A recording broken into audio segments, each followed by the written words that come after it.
Yo, what's going on, beautiful people? It's your homie DJ Be Easy, my homegirl Michelle B on the ones and twos. This is the Mix Up Podcast, and the first guest of the evening is the rap poet himself. Yes, sir. Mr. Self Suffice. And you can hear his track in the background, and the track is called You, Me, We. Yes. And big shout out to the king in the background too and whatnot. You know, so dude, how you feeling today? Oh, King Rashaman? Yeah. King Rashaman, he recorded it. He executive produced. There's actually another version coming by. I can't talk, but he produced two versions, executive produced this, mixed it, mastered it. It's a young brother coming up named Anthony Hoang, who actually produced this version, who took the last version of it. I'm wearing the shirt right now. I don't know if the camera can see it. It can see it, yo. Apparel, never outnumbered. You'll hear this throughout the song. A lot of people don't realize that I do commissions. So like 90K Apparel is an apparel company with a positive message. So that's what I did. I just shout out to Latino Center for Progress. I just did an environmental racism song for them, which that'll come out probably in a month or so. Shout out to the Wadsworth Athenaeum. Miss Olivia White just retired after years of like really making sure black culture had a space in the Wadsworth, because black people been here forever, and the Wadsworth is like the first museum in America. People don't realize, but like they didn't really have a space for black culture. Wow. You know what I mean? And we have the Amistad right here in Connecticut, like the actual Amistad, the movie. So she that's just a smidgen of her contributions. Yeah. She made that awareness, and she just retired. So they commissioned me to like do a tribute to her and kind of make it fun but cool. I did another one for a solar power company. This woman made basically like a solar dish where like you could barbecue your food on, whatever. Stop it. So it's just like a simple little thing, but it's also like a solar powered generator that you could get electricity off of. So it's just amazing when you use your gift. You know what I'm saying? Like it's kind of like my brother. I won't spoil the surprise, but we was just talking about how like once you get noticed for something, you start to think, how can I use this to help other people get noticed for things that you might miss? And there's all kinds of amazing people around the world that I'm glad to. So, you know, hit me up on the DMs if you got a positive company or a social justice thing where you're making money and you're actually doing it to serve other people instead of making money off of hurting the planet. Like, hit me up, commission me, and I'll probably make a rap song. And it's growing the mental, the whole like spiritual aspect that we have all in us and whatnot. So this is good. Number one question I got for you is... Oh, shout out to Val. I can't say that without saying shout out to Val. Val is the brother behind the company. Shout out to Dennis Kenny too. He's like, they're the people behind. So they call it non-DK, never outnumbered DK, because that's his initials. And that's actually Jen, who you know, Lady Gutter. Jen is Val's cousin. So shout out to all the dancers in the video, the B-girls and B-boys. We had Jen, we had Jakar, we had Tank Sauce, we had Pop-Tart, we had Just, we had Tyler Party Pack, we had Flower Bomb. Like, it was just amazing how many people came through. My brother Picasso's nephew just happened to be in the skate park. He was feeling, I was like, get in this video. You know what I mean? He killed the video. He's a star. So I just want to say that too. Like, I couldn't put these things together. You know what I mean? It's just, I think you get better at noticing when great people are around you and letting them do their thing. You know what I mean? Like when you try to force people to do things, it's way different. But if you just open your eyes, there's all kinds of amazing people around you. And you just gotta just let it flow, like all into the flow and whatnot. So that's honestly, this is amazing stuff. That you've been doing amazing things. Thank but you. Likewise. Thanks, my brother. Let's get to the origin. How was your experiences of growing up in Lower East Manhattan and some of your early music influences? Well, first of all, nobody said Lower East Manhattan. Just if anybody, yes,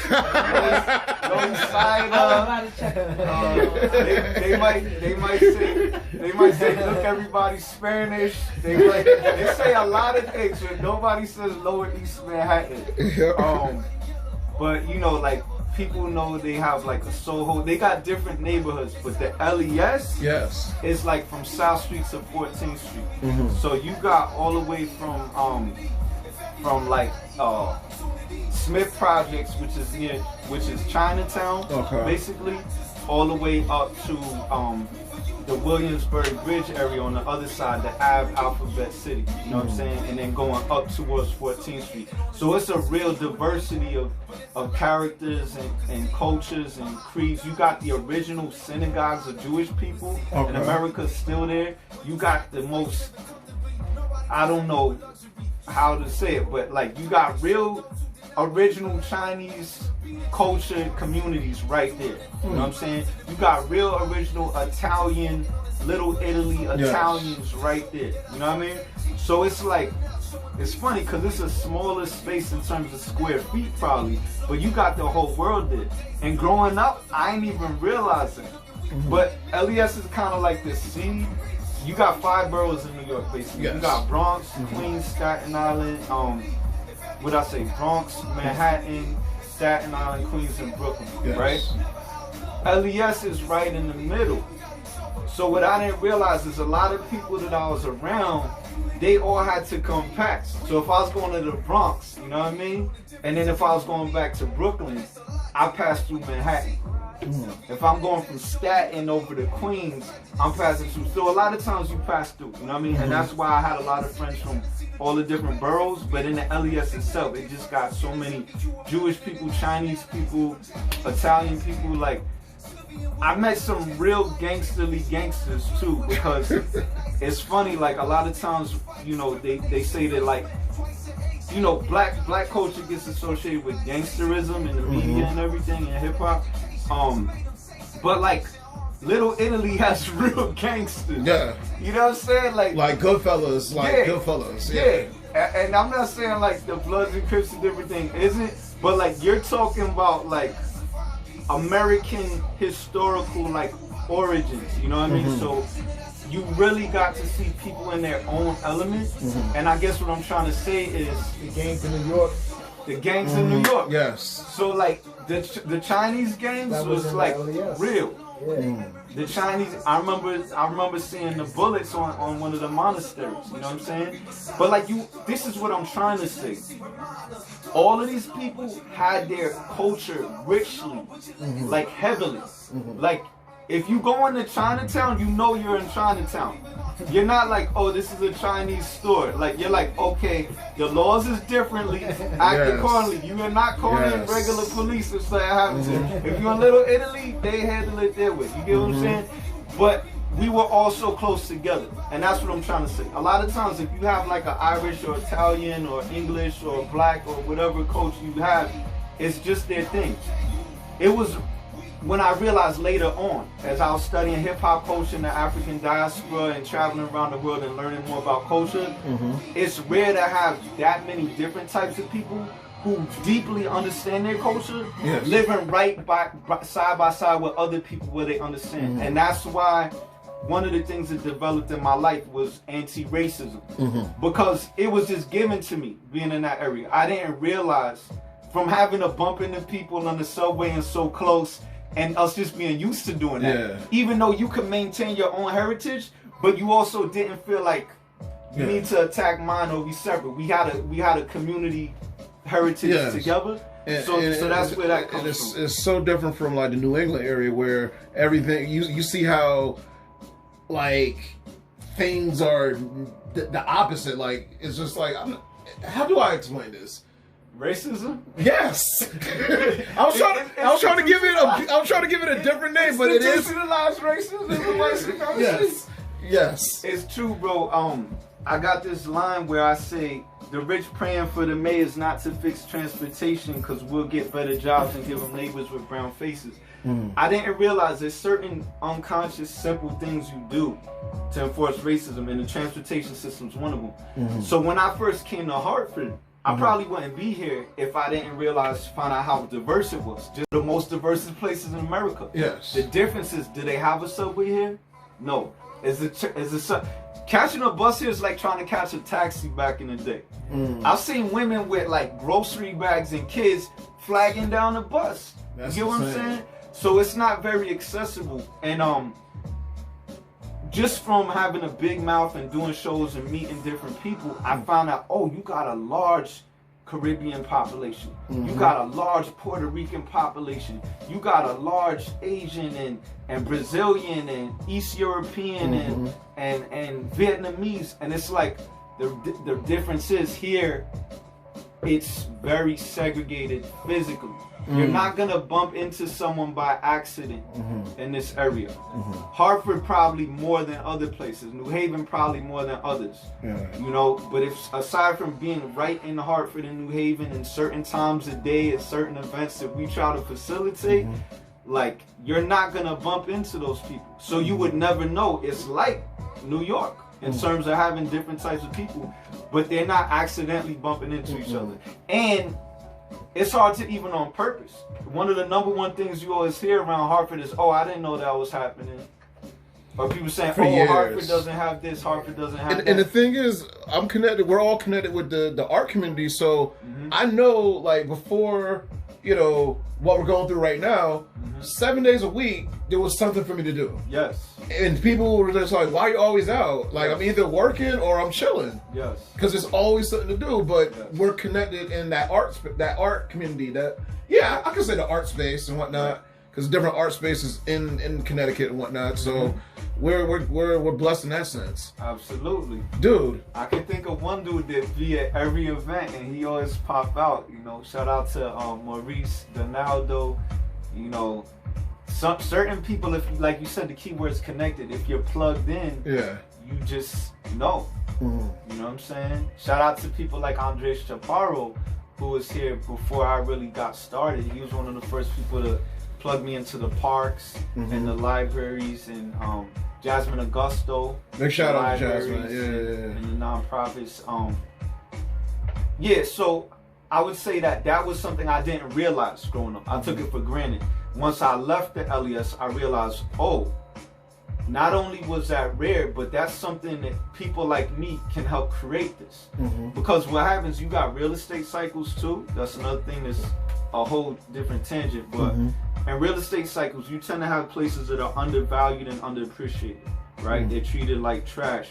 And then you usually have artists come in those places, create art, make it safe for the kids, community centers, self-defense classes, stuff like that, so that people start to have some sense of culture. And because that's what artists and spiritual people do, and educators, like, we teach you, it doesn't matter what your environment is.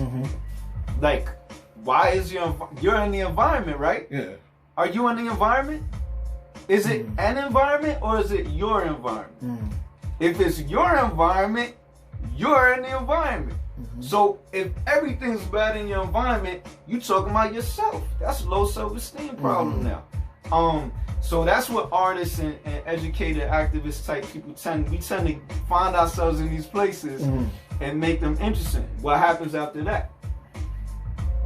The rich kids or whoever start being like, oh, this place is cool. They got some art and they got some graffiti and my friends over here, and then it gets to a critical fever pitch where so many people start knowing about this undervalued real estate that then, like, I don't know why this is reminding me of the West End right now. Oh my Lord. But continue. And then these people come in and they're like, oh, this is low value real estate. Let's start buying this up. And then ironically, a lot of times they start discrediting the artists who added the culture, making it hard for them to make a living, not cutting them in on whatever money they're making. And this is how it's traditionally been done in a white supremacist form of capitalism in America. It doesn't mean it has to. It's just a pattern that we see repeating historically. And then with overpriced and over reputation, and the artists are like, you know what? I'll go somewhere else, because at the end of the day, we create that value. And we say, where can I go to create out value, not be supporting people that are overvaluing this, making money off my community and not really giving anything back. Hopefully, Hartford's at a critical point where it's a balance right now, because they even have a motto, Hartford has it. Yeah. So people are realizing it's here, but the fear of people saying Hartford has it regardless of black people. Or are we going to say Hartford has it because you're starting to appreciate black people? And I just say black people as a code, because, you know, we could talk about this could be a whole lecture, but when I say black people, I mean like people who traditionally do work and add value to places and don't get credit. That's just a shorthand for everybody doing that. Yes. You know what I'm saying? Sure. So if Hartford can get to a place where they realize, oh, we do have it, especially because we value our black people, then I think we could sustain this a little bit longer. You know what I'm saying? But if it turns into, oh, Hartford has it even though there's black people, and again try to dismiss why Hartford has all this diversity and culture and stuff, then they're gonna kill it. And I say they, you know what I mean? Yes. Because not you, not me, not you. We are the ones who try to keep that alive. We say we have value. We're the heartbeat, literally. Everybody's giving something. We the heartbeat. Yeah. You know what I mean? Dude. Explain why you took the Trinity College scholarship over a Def Jam contract. It's funny. I just got a commission. Shout out to Abdul and Steve Ginsberg and my people's clinical services in St. Joe's. They just commissioned me on Fatherhood Man Alone project, and I had to like talk about that. Was a period where my father passed away. He was never there when I was a kid, and then came back into my life as a teenager. Right as he came back in my life, I was doing my first shows. I got, booked by Talib Kweli, who's legendary, and my sister Jessica K. Moore became a mentor to me. And here's my dad, who I never really saw, and then I started seeing him, and he brought me a cheesesteak and everything. And then the next day, I was having this show. Me and my crew was putting on our whole right by Delancey Street, a spot called ABC No Rio. And it's funny, it's a historic spot in the LES near the Williamsburg Bridge, because the original name of the venue is scratched off.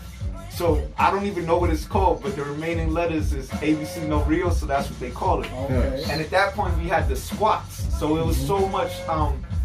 It wasn't gentrification yet. So they had abandoned so many buildings. So we had a radio station like this, but it was a pirate radio station where we just took over a building and built radio stations, built the walls out of glass recycled bottles, and police don't cross signs, we turned those to steps, all that creativity, you feel me? So that type of thing was going on, and my dad was there, and I was like, oh, good, you're here, I'm doing the show and everything, and I was no longer that bitter kid, oh, I'm gonna kill my dad if I see him, he abandoned me. I was at that phase of it's hard being a black man and this and that, you know what I mean? So he's there. And then went and did the show, and he wasn't there, you know what I mean? It was one of those times where he had a free get out of jail ticket as a dad. You know what I'm saying? It's a couple times where you get a free get out of jail ticket as a dad when your kid's a teenager, because they right in between hating you and blaming you, and trying to give you a chance. And if you show up in those moments the right way, you're dad. And he had that, and he didn't show up, and I was so disappointed. And so we was doing the show, somebody in the crowd was shouting out where it's a freestyle, and I just broke into this freestyle about not having a dad, Grew up without my pops. I used to act mild, not wild like the other kids talking back to cops. I always try to drop knowledge, go to school, not be the fool. Then I realized that, that wasn't cool. In school, they don't teach you nothing. They front and they bluffing. I went to Style High and, they didn't teach me nothing. So, it's all about getting control of your own soul and have something to pass on to the young bros, the little brothers and the sisters. If they got a blister, you got to keep them under the covers at night and say, hey, baby, it's going to be all right. But, my pops pops was never around, yo. If I would've drowned, yo, he wouldn't have known that so-and-so blowing the scene. Word up, and you know he had cream, but he never sent no support to my dukes. He stepped like a troop going to war, but what was he fighting for? Drugs and alcohol, out the door, off the hook. No, I made you look. Everybody in here got him in, cause everybody in my PJs is like this champion story. And like, I don't remember freestyles usually,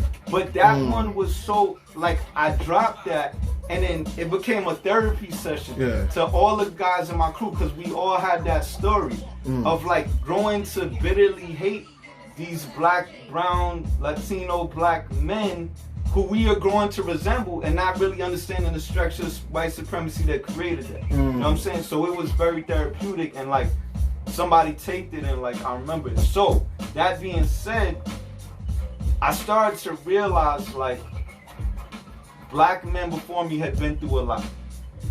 And I get this thing I wanted, you know what I mean? Like, that was the outward thing that as a young person, a lot of times you want to get that approval of that outward thing. So I got the Def Jam deal, you know what I mean? It was like, cool, like, I'm official. It's like why we battled a lot too. It wasn't like necessarily why I would battle now, like if somebody want to spar, or like if someone's just checking in with me and they don't know, and I'm like, boom, boom. It's similar to fighting in that way too, you know what I'm saying? But back then it was like, oh, I needed to prove myself, to say I won this battle, or I battled this person, and then we would win, and then go to other neighborhoods, and other neighborhoods start coming and battle us. So that being said, the point that connected to the Def Jam deal was I had kind of got that outward thing by getting the recognition. But then I was also at the crossroads of realizing, what is it to be a black man? And I was like, oh, there's this whole civil rights movement, and people like my father, who like otherwise we say, oh, like he became alcoholic, like he wasn't there for me as right? Like we could describe him as a stereotype, or like his best friend was Mumia Abu-Jamal, which is the most famous political prisoner in America. His other best friend, he had like 3 best friends that I know of. His other best friend was a woman named Leothi Miller. She founded a bookstore called Nkiru Books in Brooklyn. So when there was a lack of multicultural books and books for black people at that time, one of the things they came out the movement was saying we need literature for our people to learn about themselves. There's a young man by the name of Talib Kweli who worked at Nkiru Books, and rest in peace, Leothi Miller passed away. Kweli and his mom took over the store, bought the store, did a fundraiser, and actually I believe he's running it online as well now. So shout out to Yasin Bey and Kweli. But you know, he booked me to be there, right? So I was realizing there was this bigger thing going on, and I was like, oh, people died for me to be able to go to these colleges. So I have a choice whether to go to this record deal and rap about like how I'm rich or something, or like how I'm better than other black people, or how I'm gonna shoot you, while I'm still living in my small behind apartment with my mom. Because rap in a sense is, because hip hop is hip hop, but rap is like theater. It's like you're portraying you're portraying a character in a sense. Definitely. And that's exactly where it was going at that point. So it wasn't like even exaggerating, like, okay, De La Soul is soulful, and Native Tongue is like got an African vibe but cool, and you know, mixing the African diaspora together. It was becoming like one thing, like money and guns. You know what I'm saying? And disrespecting women. Not that I was gonna do that anyway. You know what I mean? So let me say this. I don't believe in like easy decisions that define people. I think you gotta always go with the longer decision. So like, if you have the ability to speak like me, and you have people who give you that cosign, that would have been my responsibility to go and use that as far as I could. And many people have. Lupe Fiasco, J. Cole came through that kind of Def Jam lineage. Shout out to my brother Mez, which that's a long story. I ended up working with in Jay-Z's studio anyway, through Mez and everything, and doing the independent thing. But before all of that happened, what I'm saying is I turned down the Def Jam thing because weighing the options at that point, I actually had a chance to go learn and gain access to these books in these colleges and actually get out of my mom's apartment. Yeah. And I was a little bit codependent at that point, which I realized, like, I didn't psychologically know the words, but like a lot of us young boys growing up with the single mom, you feel like you're protecting your mom, and that's unhealthy. Like, anytime you feel like you just being somewhere is doing something, you need a slap to your head. And that's what a father would teach you. But we didn't have a father would teach you, you're not helping anybody just by being here. Don't take credit for protecting your mom or whatever like that.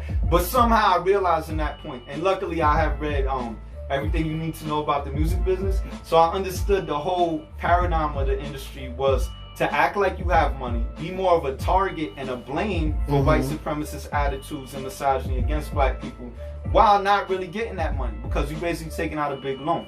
Now again, on the responsible side, I was given something called a production deal, which means I wasn't going to get caught up in that. I was getting real money from my product, okay?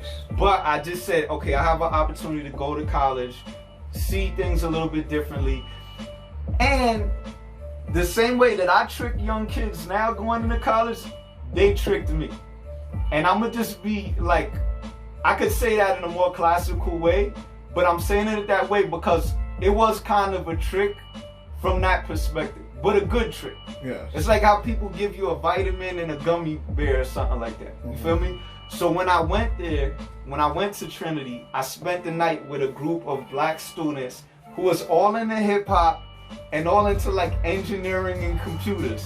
So they was black people getting valued for their intelligence. Yes. And running a radio station and rapping and DJ. So I was like, woo! Yo, shout out to Z Santiago, because that's the person that came up to my mind. Z Santiago. Z passed on that same thing. Yeah. And that's what he does now. I believe he's a counselor in New York.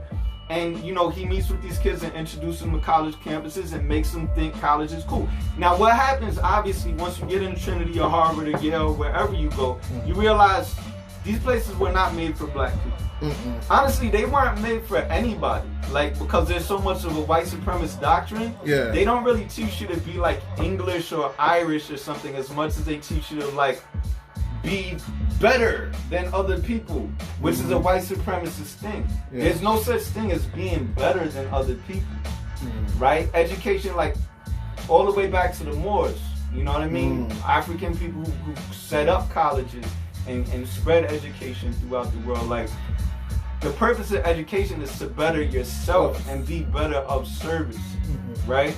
So one thing that Z does, and I know Jasmine does, and shout out to the whole legacy at the Temple of Hip Hop now that we have at Trinity and the International Hip Hop Festival, is to make it look cool enough, because guess what? Once I was in there and I realized, dang, this isn't really like a cool place where all they do is value black intelligence and support hip hop culture's positive aspects. That's ridiculous now that I think about it, you know what I mean? But now that I realize it wasn't that, I created events and environments for other people to come in. Why? Because now you have stake and ownership in this institution, and you make it that for the next generation. And slowly by slowly, you add on to it and build it. But that's why I say it's kind of a trick that they did on me and a trick that we do on them, because I don't want anyone to think, go to college instead of Def Jam. Or like, education is the key, and you brainwash to think education means studying with white people and paying them a loan. Because it's a lot deeper than that. And I think at the end of the day, it's like you weigh your options, you say, where am I gonna learn to bring out the best of myself more and get practice with helping other people bring out the best of themselves. And then the other thing, to be honest with you, I think it was Giuliani at that time, but like, they had put a lot started, of people in jail. Yo, what you seeing right now on the cameras and everything, I wonder what would happen if cameras was live. Yo, the police took a plunger to this person's rear end. They shot this dude 21 times, but like he was unarmed. Like, they was just going crazy, like on some gangster, and encouraged to do it. Encouraged to do it. My brother behind the camera, you gonna see in a second, but like, we know that time, and it was like, Actually, I skipped through that whole thing to just say in hindsight when I realized how crazy it was. I realized how crazy it was because I was back in New York one day and I walked, like I was thinking, you know, when Obama got elected, I was thinking, back then a black president was a joke. Like we'd be like, oh yeah, when there's a black president, you know what I'm saying? Like that was a joke. It was so much not a real thing. What up, baby? Say hi. Say hi to the podcast. Blessings. How you doing? Hey yo. Alright, I'm gonna hit you after. But yeah, so I was like, that was my first thought, because we would be like, if you wanted to say anything wasn't gonna happen, you'd be like, when there's a black president. It was so much ridiculous. And then when he did get elected, I was like, I was worried for his health. Like knowing the history of this country, right? Yes. And maybe that's my ignorance. You tell me when you get off, if that's like our time, if that's an ignorance, or if that was just me being paranoid. But I was like, oh no. But I didn't really think anything would change in my day-to-day life, because that's how it is. Like, when you gotta do and you in the projects, like, you don't think about who's the mayor and the governor. You like, I gotta figure out how to make things move. Yeah. Like, so I passed by some police that week, and I didn't feel like regular feeling I felt. It's like a feeling of like being a potential target. And I don't know how to actually put it into words, but I'll never forget that moment, because I remember feeling it, and I was like, oh, something's different. And I don't know, like anybody who never experienced before Obama, or like the era that I'm talking about, like as a young person, I can't explain to you what it was, but I want you to hear what I'm saying. It made a big difference. I don't know if it was the skin or the lineage or how he conducted, but whatever it was, having someone do what he did changed the way that the police felt like it was their job to make black people put in their place or feel like criminals. Like, I was going to the top school in New York, Stuyvesant High School, you know what I'm saying? And yet I was looked at when I walked out of that school every day like where I was from. You just another N word from the LES, you know what I mean? So that's how cops always made you feel. To me, and my experience. I'm sorry, I'm just giving my experience. I do remember 1 or 2 cool cops that would be in our neighborhood that were like black and Latino cops. And then we also had the housing patrol cops, you know what I mean? So they had a couple people that was like, they were cops or they was security. But they knew why they was there. They was there from the community and for the community. But aside from that, we always had this negative thing. So my point is this: after that week with Obama, I walked by some cops, and I just didn't have that feeling anymore. I felt like, oh, I'm just a person like out here, and I'm not a criminal. You know what I'm saying? Wow. And it was nothing they even said. Really, it was something they didn't say. Like, they didn't look at me. They didn't treat me crazy like I'm an invader in my own neighborhood, something like that. So going from there, I lost my point. I'm gonna be real, I completely lost the point. But going from there, I realized, boom, there's something about bringing people in and having representation. That's what it was. Having representation in places and doing things that are different, where people think, oh, well, you're never gonna change that. Actually, you do change it. And to think that my kids now always grew up, like with Obama, like, they just feel entitled to something, and sometimes I just want to like grab them up because they take things for granted. And you got 2 teenagers now. I got 2. Wow. But it's a good thing overall, because they should have that. That's what so many of our fellow countrymen have enjoyed and should enjoy. The right to feel entitled to the life, liberty, and the pursuit of happiness, right? Yes. So basically, that's what brings me back to You, Me, We.